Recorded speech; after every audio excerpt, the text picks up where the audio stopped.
Thank you. My name's Liz, and we're here to talk about a project that we collaborated on in the spring of 2025, and we want to encourage you to scan that QR code and scroll through the DCX exhibit that we created for this project. So this was a collaboration with the University Archives and Alyssa's History of Nursing course. Ahead of our 175th anniversary at Illinois Wesleyan, which we celebrated this year. So this created a great opportunity to also recognize the history of the School of Nursing and Health Sciences on campus for that anniversary. We selected the DCX platform because that's where we were going to also have our larger 175th anniversary digital exhibit, and the history or the School of Nursing and Health Sciences also already had a presence on digital commons in our institutional repository, so it made sense to put that material there. And when we started this out, teaching a history of nursing class, we expected we'd have a variety of students, especially nursing majors, right? They probably want to learn a little bit of the history of their field. But we gauged it would probably be a variety. And this is how it actually panned out. We had a little over a quarter of nursing and STEM majors within the course, and then a little under a quarter of poli-sci, psych, business, environmental studies, and of course, our history majors. Now, these are all very different majors, and speaking to all of their interests is difficult, and keeping their attention within a course like this one. So I'm sure each and every one of you has taken a history course. You can think back on those fond memories, or maybe not so fond memories. I found that there's never an in-between. It's either one or the other. And that's often the case with our students. Usually when students get into my classroom at the beginning of the semester, I've heard this bedtime story before. I hate history. I'm just here for the gen eds. Why do I care about a bunch of dead people, right? This really, we wanted to break that stigma with taking a history course. We wanted the students to be excited, want to dive into the cave and save that artifact. And we kind of gauged, okay, so how do we do this? How do we keep their interests? How do we get them excited about things? And we thought about their strengths. Our students are digital, right? Their life is digital. They love technology. They live in technology. So when Liz and I were talking, we wanted to speak to those strengths. And a quote kept coming to mind from Neil Postman. And he says, "A new technology does not add or subtract something. It changes everything."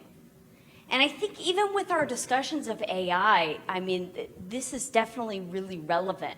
And for the students, it's relevant. It changes everything. It changes how they see things, how they engage with the world. So we wanted to touch on those strengths, but also challenge them a little bit, make them experience something different. And we decided analog learning. We wanted to touch on analog learning and digital learning as well. So we came up with these 4 learning outcomes, and we ended up coming up with the acronym Getting Real with Students, right? So the first was we wanted students to engage with a variety of narratives and sources. We wanted them to experience history by doing it, not just sitting passively in a lecture hall, but actually getting their hands dirty. And then, of course, that analog piece, that hands-on learning with physical objects in the archive. And then lastly, hopefully if they did the first three, they're getting a deeper understanding of what nursing is, but also who are human beings? How do we react to something? How do we engage with the world around us? And how does it change our field?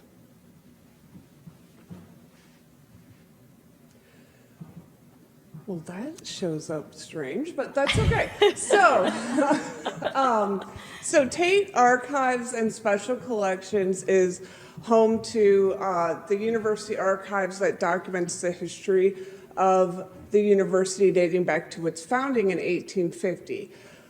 The largest disciplinary-based collection in the archives is really surrounded or focused on nursing itself. So you'll see some examples here on the screen of some of the artifacts that we have in the nursing collection, and those include uniforms, nursing pins, nursing caps, nursing tools, different things like that. But we also have a lot of paper documents as well that include correspondence, diaries, student handbooks, different things of that nature.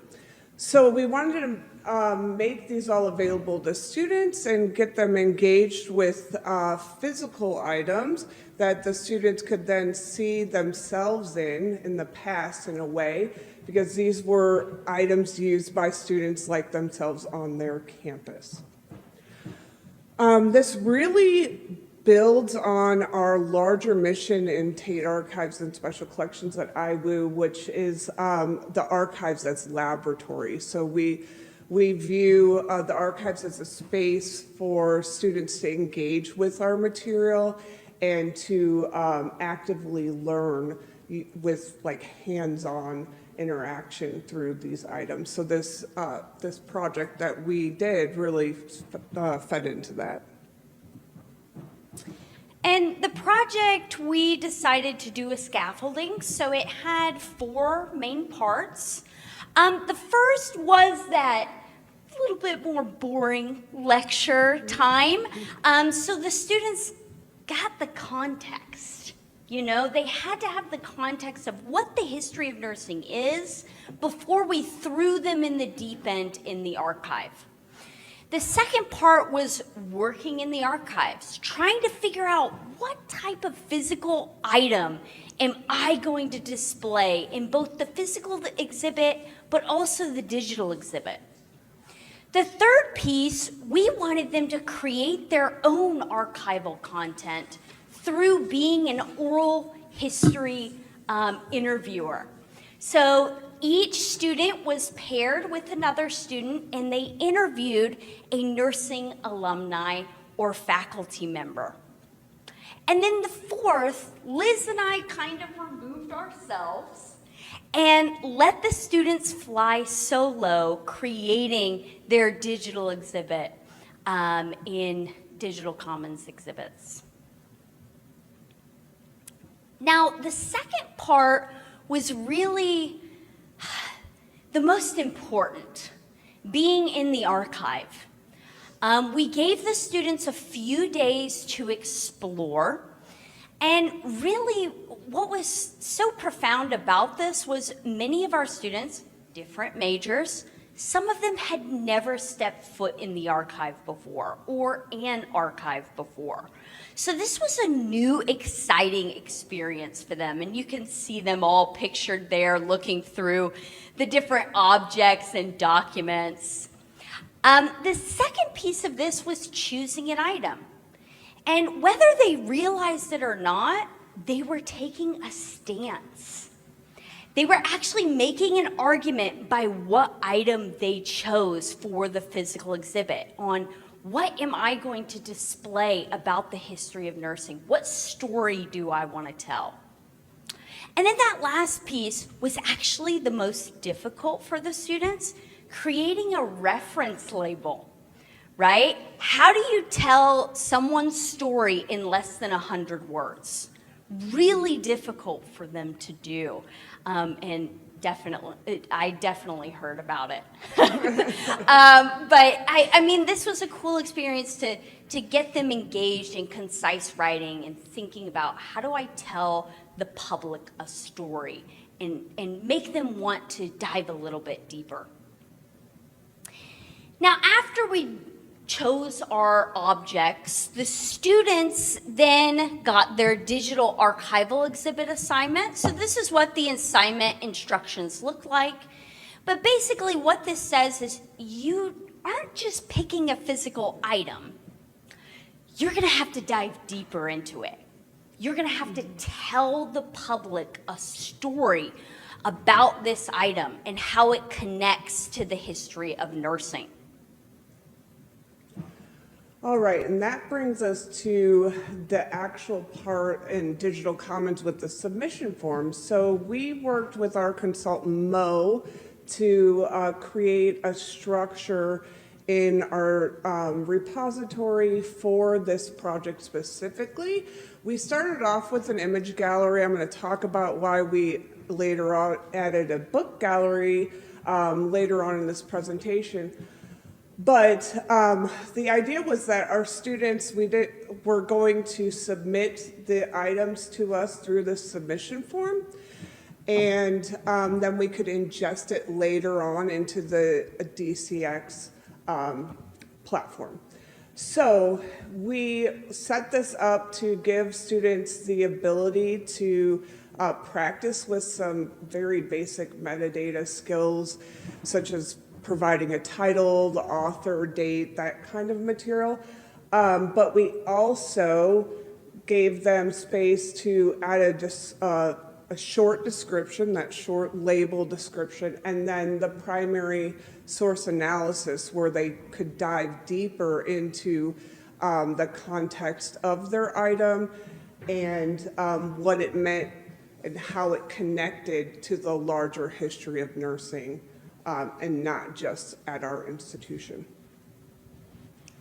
This is an example of a completed submission form. This is actually the one that Alyssa did, so we could show the students what it would look like once completed and give them something tangible to hold on to while they're working on this. So we presented the blank one first in our second session in the archives, and then this example was in the third session. So they really did spend about a month with us up in the archives, which was great. And this is how the exhibit turned out. So you can see we have an about section telling a little bit about the 175th anniversary and why we were doing this project. But there's also different sections that you can go to within the site itself, and maybe you're playing around on your phones on it.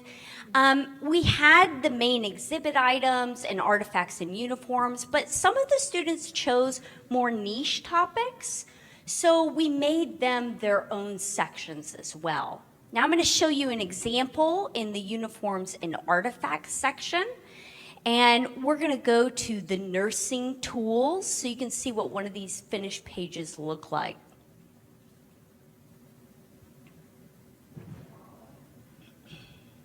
It will get there eventually.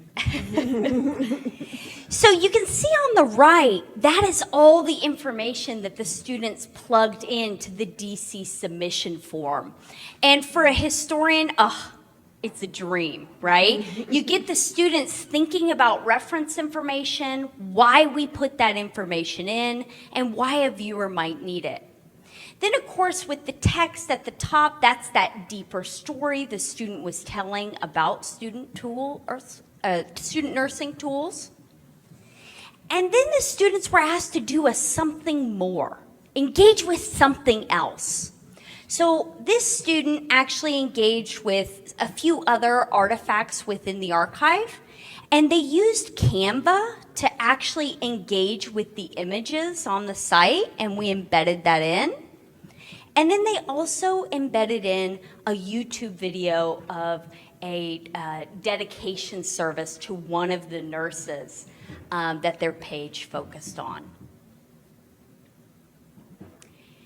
Now, in terms of feedback, I don't think Liz was as nervous, but I was pretty nervous about doing this with my students because every time you do something new with students, you're really not sure how they're going to react.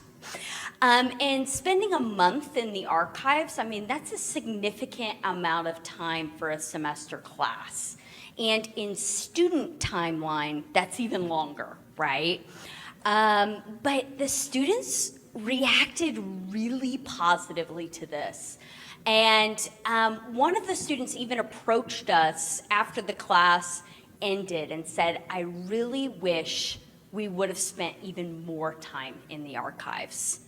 And that was so gratifying to know that they actually enjoyed taking a step away from the digital realm and engaging in an analog sense and then going back to it and sharing what they found. And before I talk about some challenges we faced, I just want to add to what Alyssa had to say. So from my perspective, as the archivist, we don't often get a lot of chances to have STEM majors in the archives. So this was a great opportunity to bring STEM majors in, and they were super excited, especially the nursing majors. I took them in the vault and was showing them all different kinds of things on top of what I had pre-selected to kind of set them up for success. And it was just great to have their enthusiasm there. Really added to the whole experience, I think. They literally fought each other for certain items. Because you couldn't repeat an item. You know, one person got it, and I mean, they ran. They were like, this is mine. So it was intense. All right, so on to the challenges. I say these, we were able to overcome them. But I want you, if you want to do something like this for a class, to be aware of them because it might save you some time in the long run. So first I alluded to the fact that we started with an image gallery. We ended up having to add a book gallery because we hadn't thought about the fact that some of the students might pick multi-page documents. So we were kind of thinking, oh, they'll pick one letter. Well, some of them picked the entire diary, or at least a chapter of a diary.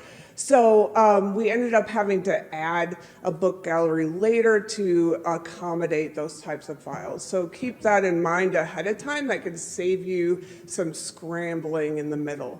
Account restrictions, we thought about this early on about how we would actually get the material into Digital Commons and how we get it into DCX. We don't want to give a bunch of students all access to our institutional repository, of course. So we really ended up doing a lot of the back-end stuff, Alyssa and I, but the students were then creating a lot of extras that we were able to then embed into DCX, such as the slideshow that we showed earlier through Canva. That brings us to the design limitations, which I think is starting to alleviate a little bit with some of those emails I saw, or the email I saw last week or the week before. But there are some ways that we wanted to enhance what was available on DCX, and we used that embed tool to really enhance that through outside tools.